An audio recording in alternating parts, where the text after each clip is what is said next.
Nous devons tous décider notre vie. Si vous ne décidez pas votre vie, la vie va décider pour vous. Et cette décision n'est pas faite pour vous arranger. N'allez jamais à l'aventure. À l'aventure, c'est l'inconnu.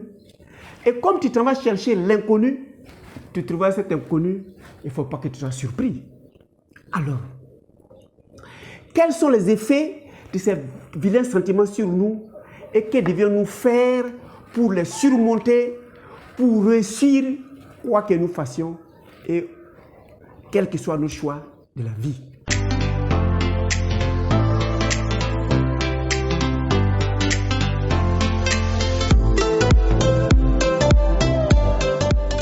Bienvenue à Objectif Santé, votre chaîne de bien-être, qui vous permettra de comprendre comment fonctionne le cerveau et la capacité de mémorisation de tout ce que vous en avez besoin et de vous les rendre quand vous aurez besoin. Je suis Docteur Nature. Je m'aimerais vous faire découvrir la médecine de la santé. Si vous vous mettez à l'appliquer, vous verrez que sur cette terre, il n'y a rien qui est impossible à la mémorisation, quelle que soit la langue, quelle que soit la fonction, quelle que soit la matière, quelle que soit la situation, vous allez pouvoir enregistrer et vous en utiliser en bon escient. Je prends mon exemple. Je vais dans un village inconnu, mais je me suis posé 2 questions avant d'aller dans ce village. Qui suis-je dans ce village et qu'est-ce que je veux dans ce village? Si tu connais les 2 éléments, tu ne vas plus à l'aventure. Il faut savoir qui tu es dans une situation donnée et qu'est-ce que tu veux dans la situation. Tu n'es plus un aventurier. Je vais dans un village où je ne parle pas les langues, je ne connais pas leur culture, et je m'en vais quelque part pour quelqu'un qui fait une pratique, et la pratique là, l'enseignant n'est pas prêt à me donner les informations dont j'ai besoin. Mais j'ai l'obligation de revenir avec le résultat parce que je ne peux pas revenir bredouille. Donc je sais qui je suis et ce que je veux quand je suis allé dans ce village et j'ai résolu ce problème en une seule nuit. Vous autres, vous devez être capable de le faire. En fonction de votre choix, vous connaissez les supports dont vous avez besoin. Si vous êtes élève, étudiant, votre support, c'est le cahier et lui qui donne l'enseignement, c'est le professeur, c'est le maître, ainsi de suite. Donc, le support, quand il a fini de vous donner l'enseignement, vous prenez ce que vous devez prendre, arrivez à la maison, vous allez faire le tri en fonction de votre cerveau, donc vous apprenez. Quand je suis allé dans ce village, je n'avais pas besoin d'un enseignant, je n'avais pas besoin de support, j'avais besoin de pouvoir me positionner à un temps précis et je ne dois pas échouer parce qu'il n'y a pas de redoublement là-bas. Ou tu atteins l'objectif, ou tu fous le camp. En un seul exercice, en un seul devoir, j'ai réussi. La nuit, quand nous partions, j'étais en train d'apprendre. Le lendemain, je suis allé composer et puis j'ai reçu à 100%. S'il y avait 20 à donner, il y avait 20. Donc, à tout comportement de ta vie, il y a l'étape d'apprentissage et il y a l'étape de devoir. C'est après l'étape de devoir que tu as reçu, tu deviens toi-même un enseignant parce qu'un excellent élève devient un parfait enseignant. Nous allons voir une 3e vidéo qui va vous illustrer, qui va vous montrer les dégâts que vous-même vous faites en cherchant un bouc mystère de votre chèque. Personne n'est responsable de ton échec. Il faut savoir choisir, il faut savoir t'orienter, il faut savoir t'investir et tu réussis à tous les coups. Si tu sors en toi ton don, tout le monde ne peut pas être célèbre, mais tout le monde peut être important parce que où tu t'es investi, tu fais mieux tu fais parfaitement, les gens viennent vers vous parce que vous avez sorti en vous vos capacités, vos dons, appelez ça tel que vous voulez, mais il ne faut pas venir sur cette terre répartir dans la tombe comme un ver de terre. Le ver de terre a choisi de ne pas s'emmerder. Le ver de terre sans terre, le ver de terre va produire d'eau, ou bien manger les produits que nous avons laissés pour reconstituer la terre. Le ver de terre va se produire dans la terre là-bas. Le ver de terre va mourir dans la terre. Le ver de terre ne s'est pas imposé, n'a pas sorti de dons. Vous êtes des humains.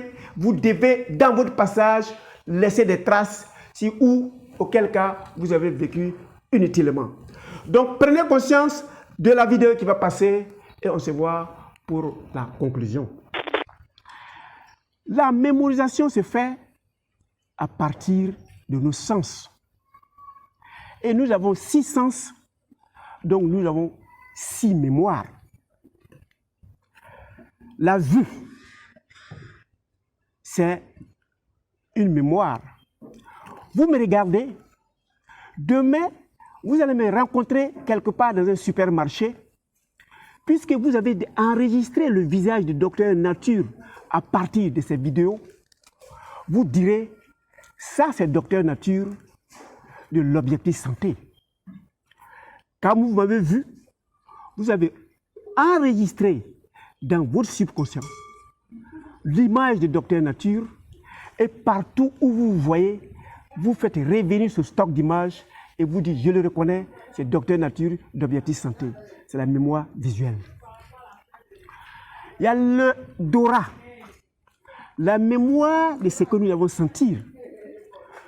Tout ce que nous sentons, nous enregistrons, nous stockons. Pour la sauce graine, pour ceux qui connaissent les sauces graines en Afrique, j'ai senti la sauce graine. Je l'ai reconnue visuellement. Le jour où je passe derrière une cuisine et que la cuisinière ou le cuisinier est en train de faire une sauce graine, tu diras, dans cette cour, le cuisinier aujourd'hui est en train de préparer une sauce graine. C'est la mémoire olfactive. Vous écoutez Docteur Nature. Vous arrivez même à connaître le son de sa voix. Vous enregistrez le son de la voix du Docteur Nature. Si demain, Docteur Nature est en train de faire un exposé quelque part et que vous êtes en train de passer derrière la salle, comme vous avez écouté une fois Docteur Nature et que vous avez enregistré le son de la voix de Docteur Nature, si vous entendez ce son, vous direz dans cette salle, je suis sûr que c'est Docteur Nature qui est en train de faire l'exposé. Parce que le mémoire de l'écoute, vous l'avez fait. Il y a le mémoire du goût. On ferme vos yeux, on met du citron, on met du miel, on met du sel et on vous dit, on prend vos doigts, on met dans le miel, on dit goûter. Sans l'avoir vu, vous goûtez. On nettoie votre doigt, on met dans le miel, on dit goûter. Sans l'avoir vu, vous goûtez. On nettoie vos doigts, on met dans le sel, on dit goûter. Sans l'avoir vu, vous goûtez. Et on lui dit, tu peux lui donner les 3 éléments que tu as goûté. Vous direz, ça c'est le citron, ça c'est le miel, ça c'est le sel, sans l'avoir vu. Parce qu'à partir de leur langue, vous avez développé la mémoire gustative. Vous voyez les secrétaires, les assistants de direction, ou vous-même qui aviez des claviers, vous tapez sur les chiffres ou les lettres sans regarder le clavier. Parce que vous avez développé la mémoire tactile. Les sprinteurs, les coureurs, les basketteurs vont développer la mémoire de leurs muscles. Ils vont développer la mémoire motrice. Donc voilà les 6 mémoires qui existent. Les mémoires de la vue, les mémoires de ce que nous avons senti, les mémoires de ce que nous avons goûté, les mémoires de ce que nous avons écouté, les mémoires de ce que nous avons touché et les mémoires de nos muscles. Mais si vous êtes élève et étudiant, vous n'avez pas besoin d'utiliser ces 6 mémoires. Vous n'aurez besoin que de 3 mémoires pour faire une excellente année et de réussir votre examen et d'avoir pratiquement les mentions honorables. Quelles sont les mémoires dont un étudiant, un apprenti, un stagiaire a besoin pour réussir son stage? Il y en a 3. Pendant que le professeur fait son cours, vous regardez le professeur en train de faire son cours, vous regardez ce que le professeur est en train d'écrire au tableau.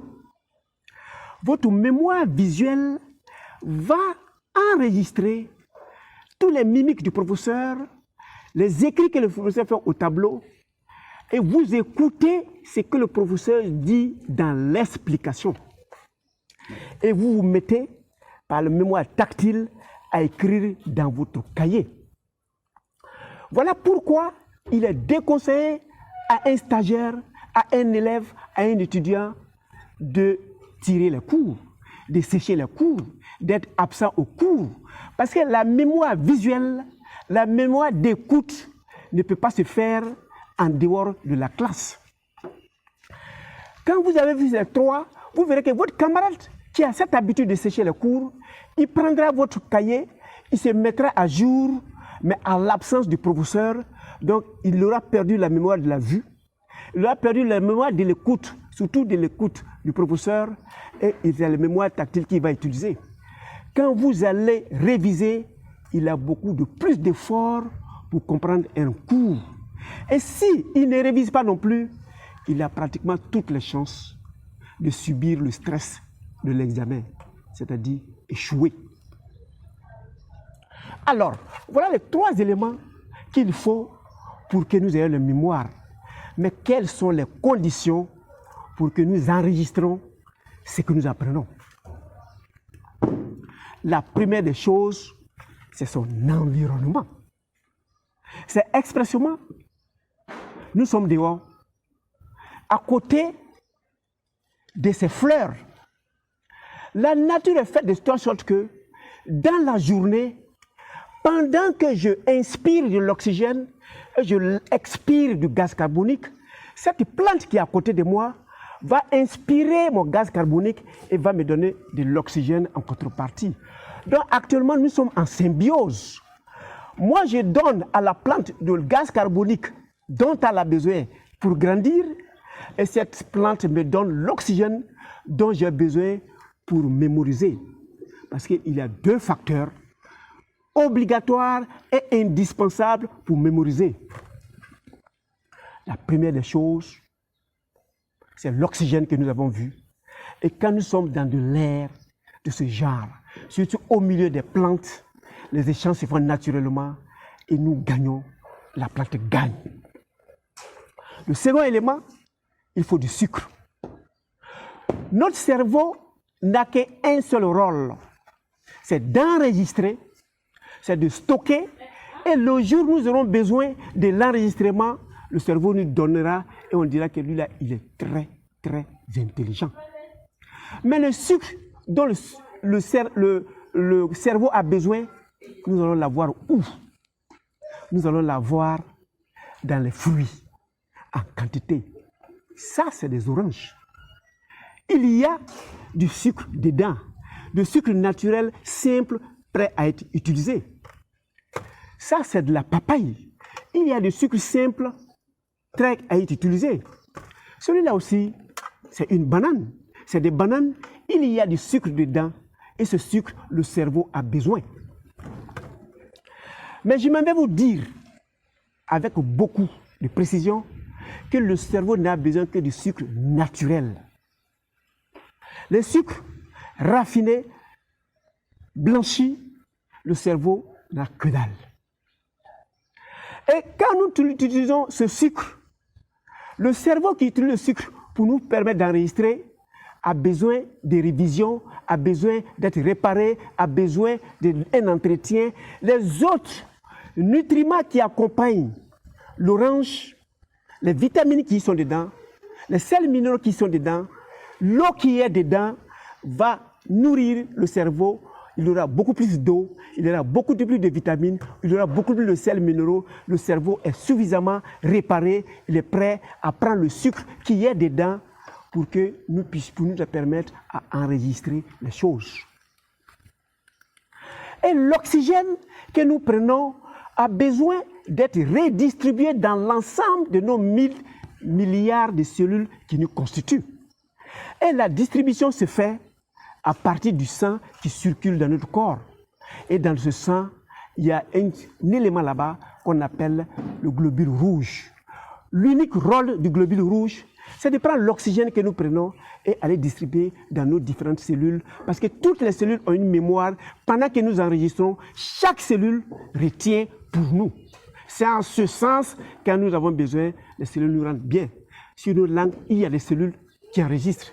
Dans nos yeux, il y a des cellules qui voient, qui enregistrent. Dans nos oreilles, il y a des cellules qui voient, qui enregistrent. Et l'ensemble de ces cellules ont besoin de cet oxygène. Et l'oxygène qu'ils retiennent vient à partir des globules rouges qui les distribuent.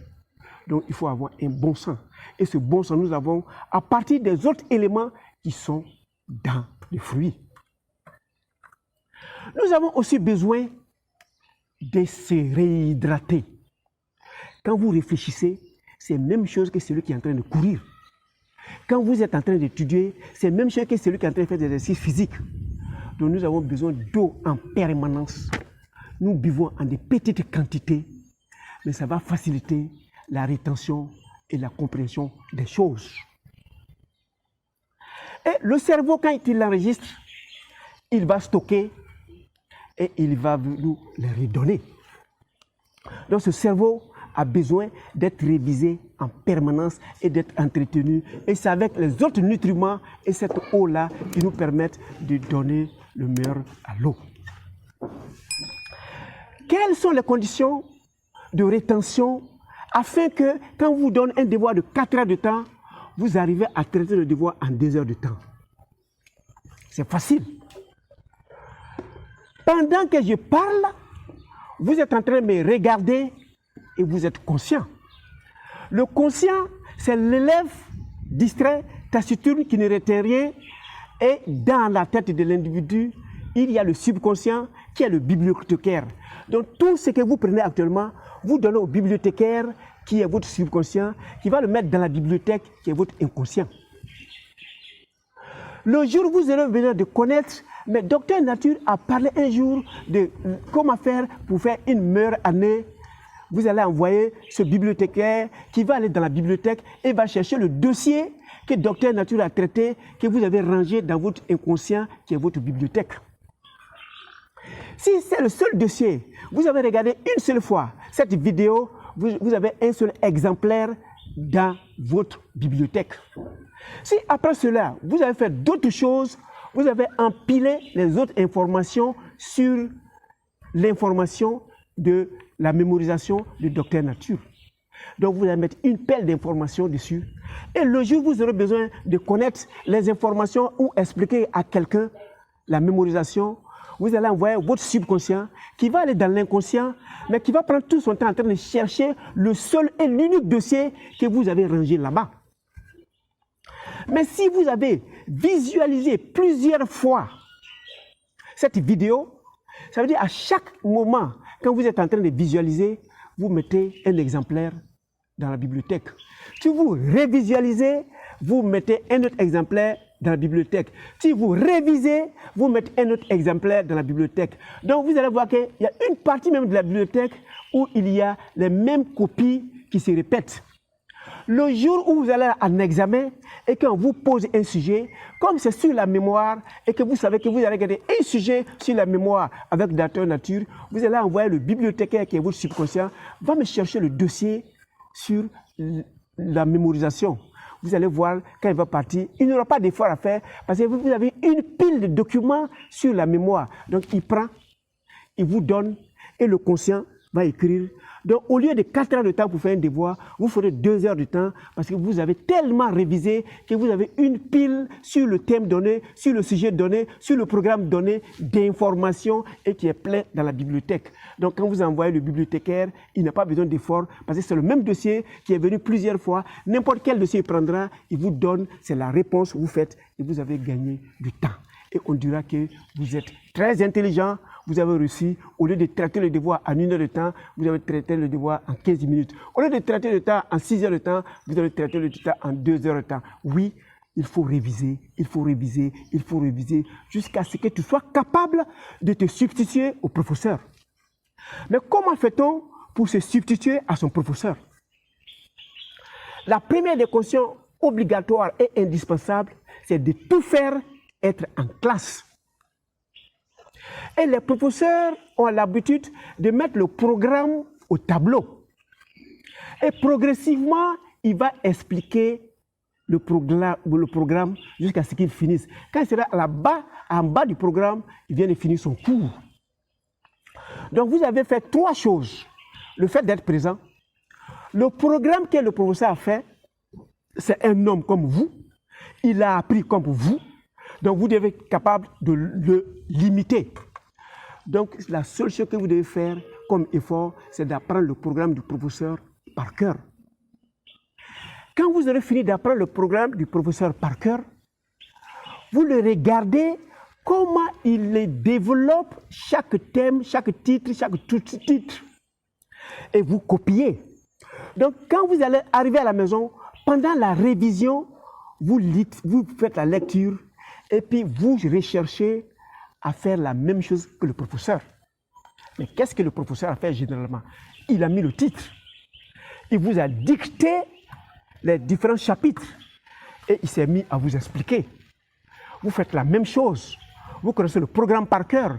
Vous cherchez un ami qui est dans la même classe, qui a le même problème que vous et vous tentez d'imiter le professeur. Si l'élève qui est dans la même classe que vous, l'étudiant qui est dans la même classe que vous dit oui, c'est ce que le professeur a dit, ça veut dire que toi tu as maîtrisé.